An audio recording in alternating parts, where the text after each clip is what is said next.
बिस्मिल्लाहिर्रहमानिर्रहीम अस्सलाम वालेकुम। उम्मीद करनी आ तुसी सब खैर खैरियत नाल होसो जी। ते अज असी मौजूद हाँ दलजाक रोड ते सीख टिक्के साने खादन और अभी आते हैं थोड़ा सा उर्दू में। तो जनाब हम सीख टिक्के भी खा रहे हैं और हम अपने रक्शे में ही बैठ के ऑटो में बैठ के रात के टाइम मैं निकली।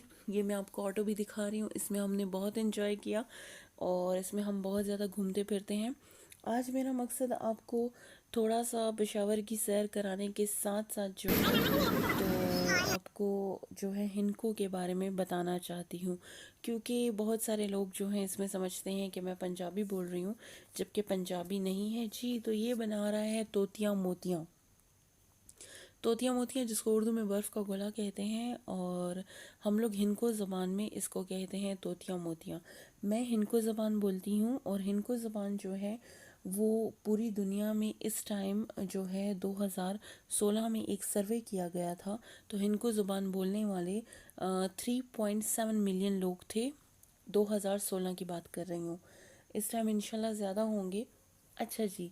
तो जहाँ पे ये हिनको ज़बान को कहा जाता है कि भाई हिनको ज़बान जहाँ बोली जाती है उसको बोला जाता है कि ये हिनको ज़बान है, तो वहाँ पे हिनको पेशावरी हिनको जिसको पेशोरी भी कहते हैं और पश्तो ज़ुबान में इसको खारे कहते हैं।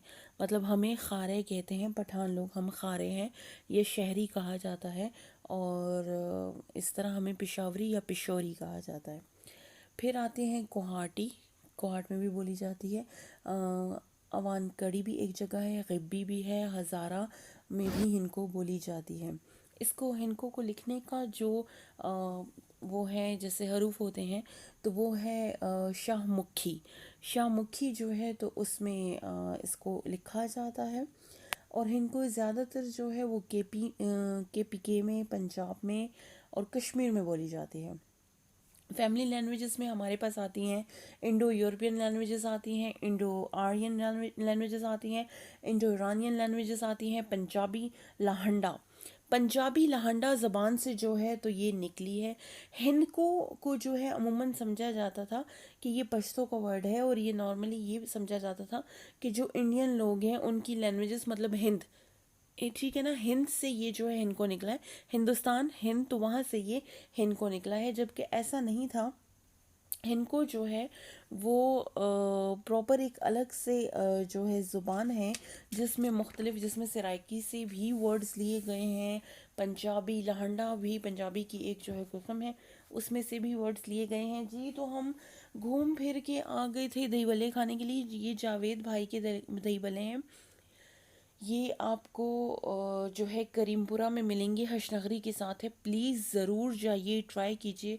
बहुत ज़्यादा यमी, बहुत मज़े के थे और इसमें वो जो है पिस्ता, बादाम, किशमिश हर चीज़ इसमें वो ऐड करते हैं। सॉरी, पिस्ता नहीं था, अखरोट था। और बहुत ज़्यादा यमी, बहुत मज़े की दही भल्ले। वैसे भी मुझे दही भल्ले बहुत पसंद है, तो आज के दिन के लिए मैंने अपनी डाइट को थोड़ा टाटा बाय बाय कर दिया था। अच्छा जी। तो ये जो लैंग्वेज है इसके बारे में हम बात करते हैं कि आखिर हिनको ज़बान जो मैं बोलती हूँ, जिसको बहुत सारे लोग कहते हैं ये पंजाबी है, तो ये पंजाबी नहीं है, हिनको है। और हिनको जो है, हिनको के बारे में 1919 यानी कि आज से 101 साल पहले की बात है कि जॉर्ज एब्राहम गैरिसन ने जो है इस पे एक सर्वे किया था और उन्होंने इस लैंग्वेज को जो है जोग्राफिकली उन्होंने इसको किया। तो उन्होंने कहा ये लाहंडा ज़ुबान से निकली और स्प्रेड होते होते पंजाब और पंजाब से फिर होते होते आगे, मतलब ये पंजाबी से ही इसने जो है वर्ड कुछ पंजाबी के हैं कुछ किसके हैं, तो आहिस्ता आहिस्ता जो है इसको नाम मिल गया हिनको का। ये हज़ारा डिवीज़न में जो है बहुत ज़्यादा लोग इसके रहते हैं और पेशावर में भी बड़ी तादाद में जो है तो शहरी लोग या हिनको बोलने वाले लोग बहुत बड़ी तादाद में मौजूद हैं। और हिनको के लोगों का मेरा मैं ਤੁਹਾਨੂੰ यही कहसा कि बराए मेहरबानी अपने बच्चों नाल जड़ा है तो इनको भी बोलो, नवी नस्ल ਨੂੰ इनको सिखाओ, क्योंकि नवी नस्ल ਨੂੰ इनको नहीं आती। और ये मैसेज मैं ये बोल रही थी कि जो नई नस्ल है, मतलब मुझे भी हिनको जो है वो बहुत हमारे लिए बहुत सारे वर्ड्स जो हैं वो न्यू थे। अभी भी न्यू ही हैं, क्योंकि हमारे साथ ये होता था कि हम लोग जब बच्चे हमारे पैदा होते हैं तो हम लोग क्या करते हैं, जैसे मैं पैदा हुई थी तो मेरे साथ जो है तो उर्दू लैंग्वेज जो है वहाँ से बोलना शुरू कर देते हैं नानी लोग, नानी दादी पुफियाँ ये लोग उर्दू लैंग्वेज शुरू कर देते हैं। तो हमारे बच्चों की इतनी कमांड नहीं होती अपनी लैंग्वेज पे, जबकि माशाल्लाह से हमारे पठान बच्चों को देखें, पंजाबी बच्चों को देखें, सिंधी बच्चों को देखें, उनकी अपनी ज़बान पे कमांड होती है। तो मदर टंग अपने बच्चों को ज़रूर सिखाएं, उनको कमांड दें। ये तो अभी चैनल स्टार्ट किया पिशोरी लाइफ स्टाइल, तो इसके लिए जो है तो मैंने फिर कहावतों पे भी हाथ रखा और हर चीज़ पे जो है तो मैंने काम करना शुरू कर दिया। तो पेशावर में हम रात को बाहर निकले हुए हैं और बहुत मज़ा आ रहा है। ये स्पेशली उन लोगों को मैसेज है, मतलब मैं जब घर पहुंची थी 11 साढ़े 11 बजे का टाइम था, तो ये उन लोगों के लिए भी मैसेज है जो कहते हैं कि पेशावर में लोग बाहर नहीं निकल सकते। क्यों नहीं बाहर निकल सकते भाई? हम बाहर निकले और ये देखिए आलू बुखारे का शरबत बहुत मज़े का, बहुत यमी। और एक और बात बताना चाहती हूँ कि इन्होंने जो है तो बहुत बर्फ़ डाली हुई थी, और मेरी जो आज मैं इस तरह बोल रही हूँ वजह यही है कि ये पीने से मेरी तबीयत ख़राब हो गई थी। लेकिन ये अंकल बहुत अच्छे थे और वो हमसे पैसे भी नहीं ले रहे थे, बल्कि हमने जिन जिन की वीडियो बनाई सब यही कह रहे थे कि भाई हम अब से बिल्कुल हमें पेमेंट नहीं चाहिए, आप पेमेंट हमसे मत लो। लेकिन हमने जो है तो ये टिक्के बनाने का तरीका देख लें। हाँ बस मतलब लोग बहुत अच्छे हैं अल्हम्दुलिल्लाह। मुझे आज वैसे तो मुझे पहले से पता है अल्हम्दुलिल्लाह हम पेशावरी लोग बहुत अच्छे हैं। केपी के तमाम लोग बहुत अच्छे हैं, पूरा पाकिस्तान अच्छा है, बहुत मेहमान नवाज है। लेकिन इन्होंने बहुत अच्छे से मुझे मतलब बात की, बहुत मेरे साथ कोऑपरेटिव थे बहुत ज़्यादा। जिनको भी हमने कहा हमें वीडियो बनानी है उन्होंने हमें बहुत हेल्प की। और ये हम जो है यहाँ कश्मीरी बालाखोर तिक्को वाला इसको इस तरह कहते हैं। और काफ़ी यहाँ पे जो है तो शॉप्स हैं। हजनगरी में हम जा रहे हैं, ऊपर तक हम लोग जाएंगे। हम लोग मुझे जगहों के नाम नहीं आते, मेरा मसला यही है।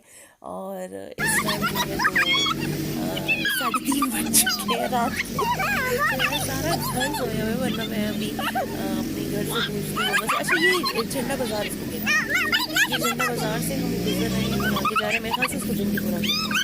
हाँ, और वहाँ पे एक बहुत ज़बरदस्त, ये सारी शॉप्स बंद हैं क्योंकि मैंने आपको टाइम बताया इस टाइम पे आई थिंक 10 साढ़े 10 का टाइम था।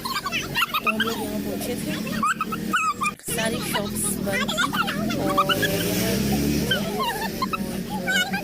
ग्रॉसरी की शॉप है, हम उसको बुला कहते हैं, वहीं से हम लोग लेके आए थे बढ़िया वगैरह जो मैंने बनाई थी बढ़िया जो थी वो मैंने वहीं से। अच्छा यहाँ जो है एक पकौड़े वाला है, उनका नाम तारिक है, और वो बहुत ज़बरदस्त पकौड़े, उनकी चाप जो है वो हम रमज़ान में खाते हैं। और नॉर्मली मुझे आइडिया नहीं है कि वहाँ मिलती है कि नहीं है, अगर मिलती है तो मैं कोशिश करूँगी तो मैं ज़रूर वहाँ जाऊँ और आपके लिए वीडियो बनाऊँ। वरना वो रमज़ान में वहाँ से जो है तो उसके बगैर हमारा मतलब हमें मिसिंग होता है। रमज़ान में उसकी चाप को बहुत मिस करते हैं। ओके जी, तो अब हम आए हैं बर्गर लेने के लिए। और आपको भी कितना सारा इसने खाया ऐसा नहीं है, इतना सारा मतलब खाया बहुत है, लेकिन बीच में जो है तो फिर घर लेके आ गए थे क्योंकि वहाँ इतना खा नहीं सकते थे। आप जब 2 महीने डाइट करते हो तो ऑटोमेटिकली आपका स्टमक जो है वो श्रिंक हो जाता है। बाय द वे इस भाई ने भी हमारा बहुत कोऑपरेटिव भाई थे, बहुत अच्छे तरीके से उन्होंने हमारी हेल्प की और हमारे लिए जो है तो बनाया, हमने बहुत इन्जॉय किया। ये पूछ रहे थे स्पाइसी डालूं, तो मैंने कहा कि हाँ स्पाइसी बना दें। और बहुत यमी, मतलब इन्होंने बर्गर की एक साइड पे जो है तो शामी रखी और दूसरी साइड पे कटलेट था, बीच में अंडा था। ये अंडे वाला बर्गर है। अबू हमारे लिए जब मेरा फेवरेट जिंगर था एक टाइम में, मैं जिंगर मंगवाती होती थी अबू से, तो अबू को हम कहते थे कि आपका फेवरेट कौन सा, तो अबू कहते थे अंडे वाला बर्गर। तो हम उन पे उस टाइम वो हंसते थे कि अंडे वाला बर्गर के बिना कोई फेवरेट होता है। लेकिन बिलीव मी, इसको जब टेस्ट किया, बचपन में ही टेस्ट कर लिया था, तो बहुत मज़े का और बहुत ज़बरदस्त।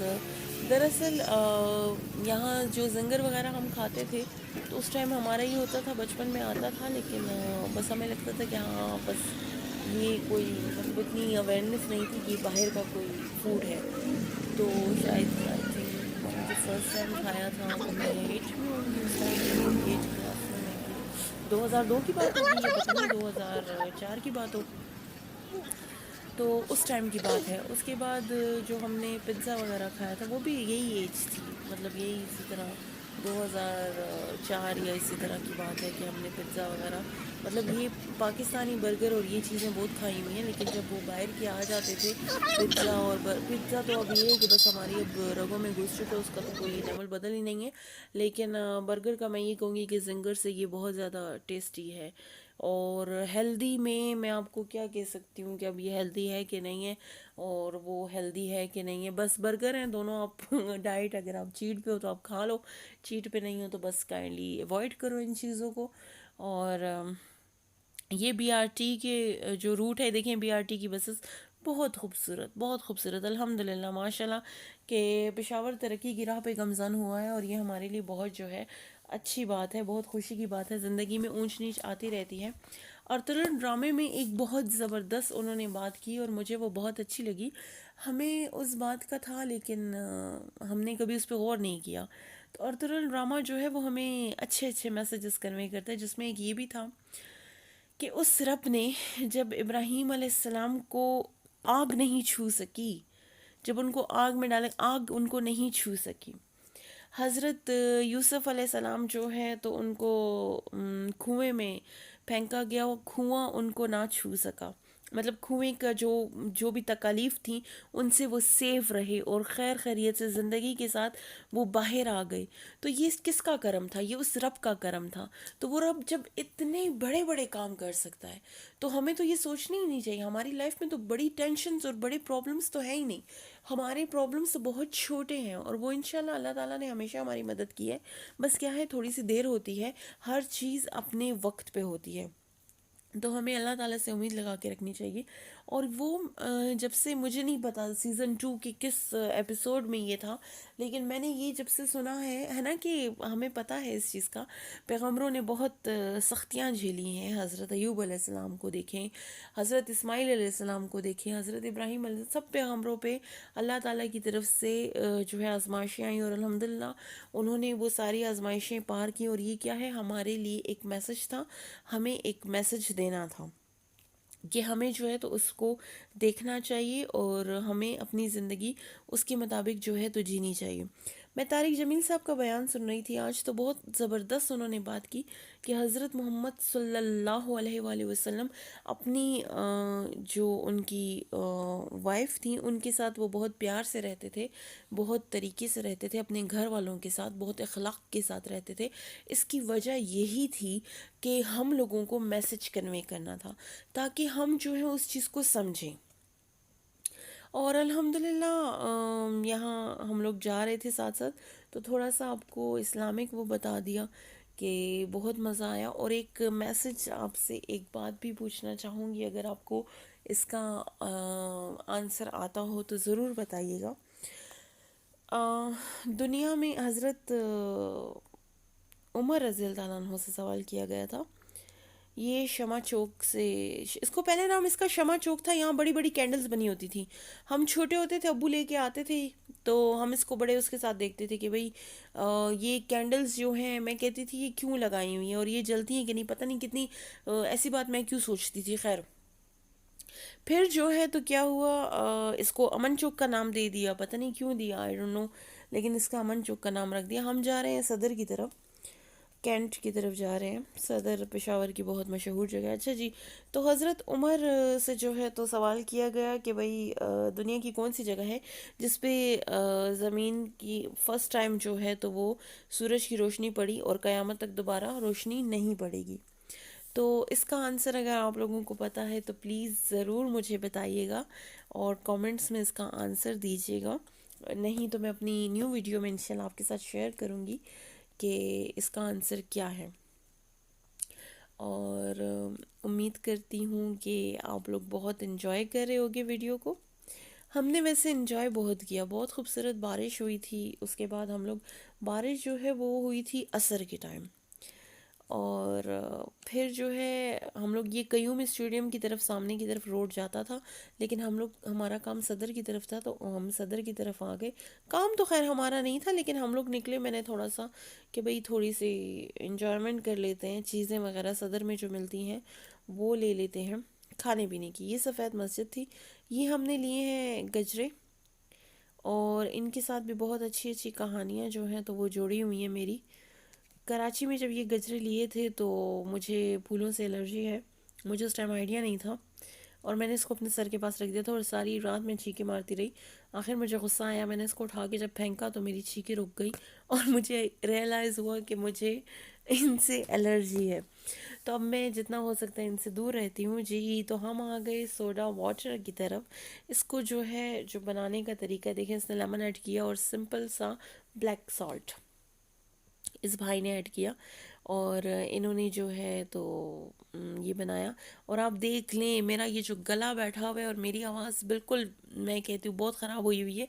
ये जो बर्फ़ों वाली चीज़ें जो आइस मैंने, ये सुने वॉइस, ये वॉइस सदर में आप जाओ ना तो आपको टॉक टॉक की वॉइस आती है, और ये बहुत तेज़ होती है। तो ये जो बर्फ़ों वाली चीज़ें मैंने पी हैं तो उसकी वजह से मैं हो गई बीमार। तो मैंने पहले वॉइस ओवर किया, और उस टाइम मैं यखनियाँ पी रही थी। मेरी माँ ने मेरे लिए यखनी बनाई कि भाई बस बेटी तो गई, टुरी ये थी टुरी ये लेकिन तीन ही टुरी बच गई। तो ये जो है क्या कहते हैं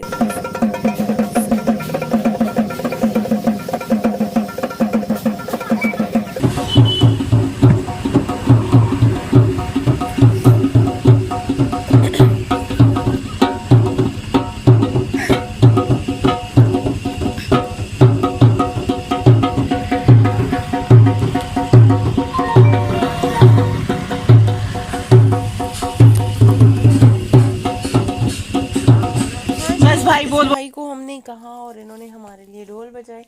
आगे एक और का ढोल था, उन्होंने भी बजाया। दोनों ने बहुत अच्छा, हर बंदे में टैलेंट होता है, अपने अपने फील्ड में हर बंदा माहिर होता है। और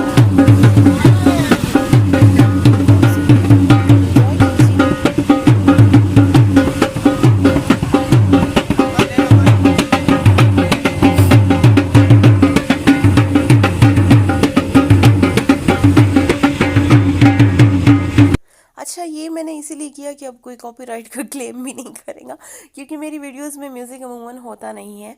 और मेरा अपना म्यूज़िक होता है जो कि बड़ा ख़राब हुआ है, पता नहीं ये मेरी आवाज़ आपको कैसी लग रही होगी, लेकिन खैर हमने बहुत इन्जॉय किया और बहुत मज़ा आया, बहुत मज़ा आया। और हमें जहाँ जाना होता है तो बस मुझे ये है, मेरा मसला ये, मुझे जगहों के नाम नहीं आते, तो उसमें आई एम सॉरी, मैं आपको सही तरीके से गाइड, मतलब मेन मेन जगह बता देती हूँ, लेकिन मुझे वो उस तरह नाम नहीं आते कि ये कौन सी जगह है, कौन सी गली है, क्या है, क्योंकि हमारा इतना होता नहीं है। हम जाते हैं तो फैमिली के साथ जाते हैं, या फिर अगर हमें अकेले जाना होता है तो हमारे प्रॉपर अपने जो हैं वो रक्शे वाले होते हैं, तो बस उस भाई के साथ बैठ जाते हैं।